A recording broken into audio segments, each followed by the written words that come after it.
Hello everyone, कैसे हैं आप सभी। तो पिछली क्लास में हमने देखा था कि हमारा टॉपिक था कि efforts by the state for the upliftment of marginalised sections in India के अलग अलग स्टेट गवर्नमेंट ने अलग अलग टाइम पर क्या क्या अलग अलग आर्टिकल्स निकाले थे जिससे इन मार्जिनलाइज सेक्शंस को मेन स्ट्रीमिंग करने की कोशिश की गई थी। जैसे तक article 15, article 16, article 17 and article 21A। इसके अलावा हमने देखा था कि पीडब्ल्यूडी के लिए क्या क्या गवर्नमेंट ने इनिशिएटिव्स लिए गए थे, चाहे वो आरसीआई हो या वो पीडब्ल्यूडी एक्ट हो।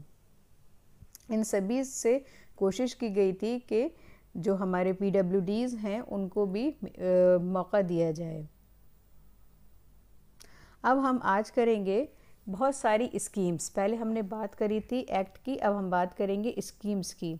जैसे कि there are various schemes inaugurated by the governments from time to time for the welfare of the marginalised sections. For example, national commission for backward class act, scheme for MNREGA, food security act, central skill board act, policy of upliftment of tribes and improvement of human index, Baba Ambedkar scheme, minimum wages act, labour laws, recent scheme of government for improvement of female ratio, that is Beti Bachao Beti Padhao etcetera. तो governments के अलग अलग time पर अलग अलग governments ने इन marginalise sections के लिए अलग अलग स्कीम्स निकाली थी। जैसे कि हमने पढ़ा मनरेगा की योजना, खाद्य सुरक्षा अधिनियम, केंद्रीय कौशल बोर्ड अधिनियम, जनजातियों के उत्थान के लिए नीति, मानव सूचकांक में सुधार, बाबा अंबेडकर योजना, न्यूनतम मजदूरी, श्रम कानून, महिला अनुपात में सुधार के लिए सरकार की हालिया योजना यानी बेटी बचाओ बेटी पढ़ाओ। तो ये सारे स्कीम्स हो गए, ये सारे एक्ट हो गए। इन सभी के ज़रिए गवर्नमेंट अलग अलग गवर्नमेंट्स की अलग अलग टाइम पर ये कोशिश रही कि इन मार्जिनलाइज सेक्शंस को हम किस तरह से मेन स्ट्रीमिंग कर सकते हैं, किस तरह से उनके हक को, उनके अधिकारों को दिला सकते हैं और उनको भी एक अच्छी ज़िंदगी जीने का मौका दिया जा सकता है। अब हम पढ़ते हैं some specific ways to address modernisation on an individual, कि किस तरह से अब हम देखेंगे। ये था गवर्नमेंट, पिछली बार हमने टॉपिक में देखा, पिछले स्लाइड्स में हमने देखा कि गवर्नमेंट के इनिशिएटिव्स, गवर्नमेंट ने क्या किया। लेकिन अब हम बात करते हैं कि हम एज एन इंडिविजुअल हम क्या कर सकते हैं। इस कुरीति जिसको कहते हैं मार्जिनलाइजेशन, इसको दूर करने के लिए हम लोग क्या कर सकते हैं। पहला है से समथिंग और do something when you witness acts of injustice, intolerance और ऑपरेशन। जब आप न्याय, असहिष्णुता या उत्पीड़न होते देखें तो उसके खिलाफ कुछ करें या कुछ बोलें। यानी कि ये इन इस्लाम एक बात कही जाती है कि आप जब कुछ गलत होता हुआ देखें, जब आप कोई किसी तरह का इनटॉलरेंस, जब किसी तरह का ऑपरेशन आप देखें तो उसके ख़िलाफ़ आप कुछ करें। अगर आप उस स्टेट में हैं जिसमें आप कुछ नहीं कर सकते तो आप कुछ कहें, और अगर आप कुछ नहीं कह सकते हैं, अगर आपकी ऐसी पोजीशन है आप कह भी नहीं सकते, तो कम से कम दिल में आप उस चीज़ को बुरा कह दें। तो यही बात कहीं ना कहीं इस पॉइंट पे भी है कि अगर आप कुछ भी गलत, कुछ भी इनजस्टिस, कुछ भी तरह का ऑपरेशन देखते हैं अपने आसपास तो इसके ख़िलाफ़ कुछ करें, अगर कुछ या फिर कुछ बोलें। नेक्स्ट है become aware of your own biases and beliefs about the people और ग्रुप्स ऑफ पीपल। अपने स्वयं के पूर्वाग्रहों और धारणाओं जो कि दूसरे लोगों या दूसरे समूहों के बारे में है उनके प्रति जागरूक बने।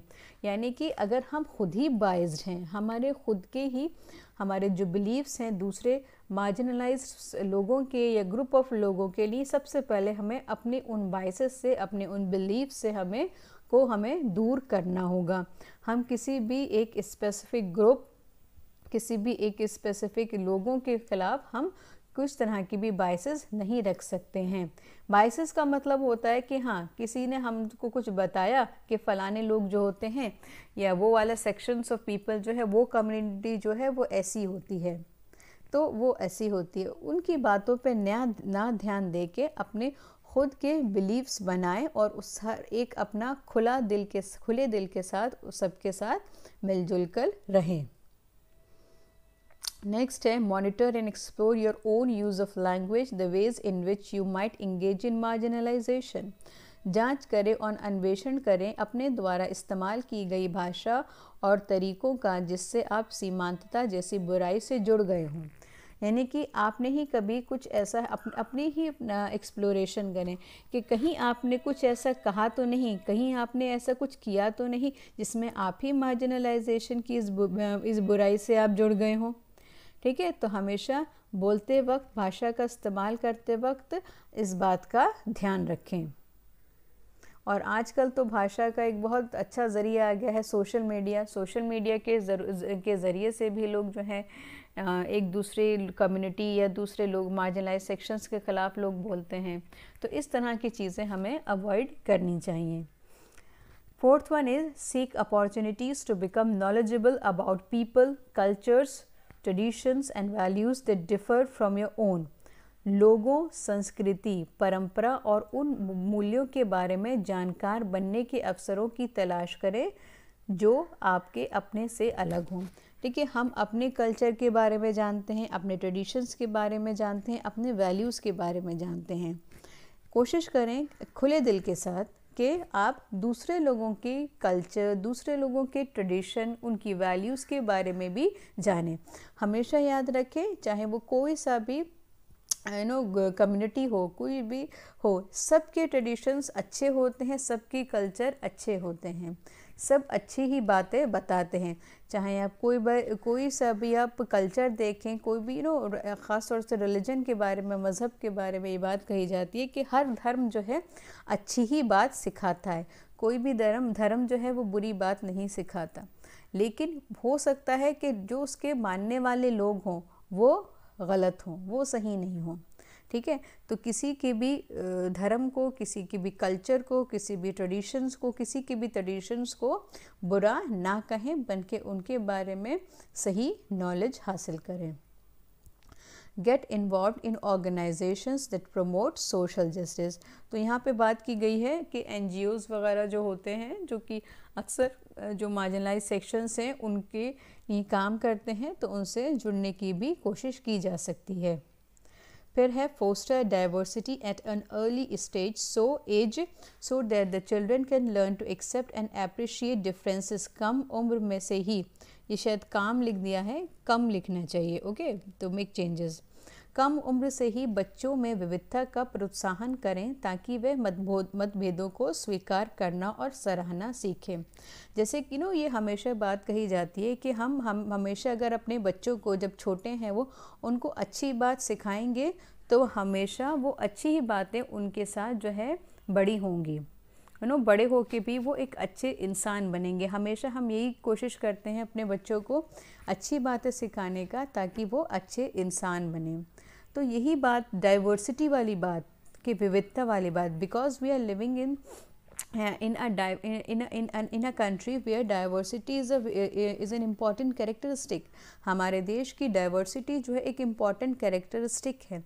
तो इसी तरह से हम बच्चों को अच्छी बातें, अपनी धर्म की बातें, अपने कल्चर की बातें, अपने ट्रेडिशन की बातें सिखाते हैं, तो उसके साथ साथ ये भी ज़रूरी है कि हम उसको डाइवर्सिटी के बारे में बात भी बताएं। ओके, जैसे कि अभी जैसे कि छोटी स्टेजेस पे अक्सर आपने देखा होगा, बहुत 1 क्लास में, 2 क्लास में रिलीजियस फेस्टिवल्स के बारे में होता है कि किस तरह से हमारे देश में अलग अलग जगह पर, अलग अलग टाइम पर, अलग अलग कम्युनिटी में अलग अलग रिलीजियस फेस्टिवल्स मनाए जाते हैं। वो क्यों मनाए जाते हैं, वो कैसे मनाए जाते हैं, वो कौन कौन लोग उनको मनाते हैं। तो इस तरह के जो बातें हैं, इस तरह की जो चीज़ें हैं, वो हम अपने बच्चों को दे सकते हैं, ताकि जब वो बड़े हों तो इस डाइवर्सिटी को वो बहुत पॉजिटिव वे में एक्सेप्ट करें और अप्रिशिएट करें। हाँ, कि ये जो है हमारे यहाँ हमारे देश में डाइवर्सिटी है, जहाँ के लोगों के कल्चर ट्रेडिशंस मेरे कल्चर मेरे ट्रेडिशन से भिन्न हैं, तो मुझे भी इसे स्वीकार करना है और अप्रिशिएट करना है, ना कि किसी भी दूसरे कल्चर, दूसरे कम्युनिटी, दूसरे ट्रेडिशन के ख़िलाफ़ के लिए जो है वो गलत अपनी गलत किसी भी तरह की वो फीलिंग लेकर आए। इस चीज़ का हमें शुरुआत से ही ध्यान रखना है। What can we do as a teacher? ये बहुत इम्पॉर्टेंट थिंग है कि हम एज ए टीचर हम क्या कर सकते हैं to maintain this to bring the marginalized sections into the mainstreaming। हम marginalized section को जितना भी हमने स्टेट में किया, जितना भी सब कुछ किया जाता है उसका पर्पस क्या होता है? पर्पस ये होता है कि किस तरह से हम मेन स्ट्रीमिंग करें, यानी कि उनको मार्जिन से उठाकर हम मेन स्ट्रीमिंग में लेकर आएँ। तो उसके लिए हम टीचर क्या कर सकते हैं? This requires teacher training to focus on inclusive learning practices and ensure greater children participation as well as healthy interaction among children from diverse backgrounds। तो यहाँ पर क्या ज़रूरत है हमें? inclusive learning practices की।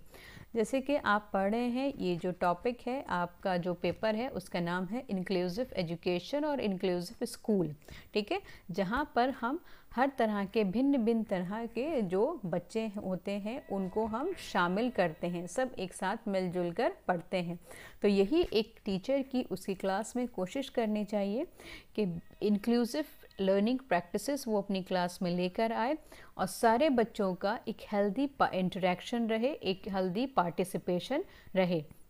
चाहे वो किसी भी बैकग्राउंड, मेरा अपना कोई अपना बैकग्राउंड है, मेरी अपने कुछ अलग ट्रेडिशंस हैं, मेरे अपने अलग कुछ कल्चर हैं, लेकिन इसका मतलब ये नहीं कि मेरे जो सेम मेरे साथ मेरी ही तरह जो जिस बैकग्राउंड को बच्चे शेयर करते हैं मैं सिर्फ उन्हीं को बढ़ावा दूं, ऐसा नहीं है। बल्कि हमें एक डेमोक्रेटिक माहौल अपने क्लास में लेना चाहिए जिसमें सारे बच्चे, चाहे वो मेरे बिलीफ से, मेरे ट्रेडिशन से, मेरे कल्चर से वो भिन्न हो, लेकिन उन सभी का एक इंक्लूसिव वे में पार्टिसिपेशन हो और सारे बच्चे एक अच्छे तरह आपस में एक इंटरेक्शन हो। तो इस तरह की हार्मनी टीचर को मेंटेन करनी चाहिए। तो इसी के साथ हम इस टॉपिक को ख़त्म करते हैं। उम्मीद है कि आप सभी को बहुत अच्छे से समझ में आ गया होगा। अपना ख्याल रखें।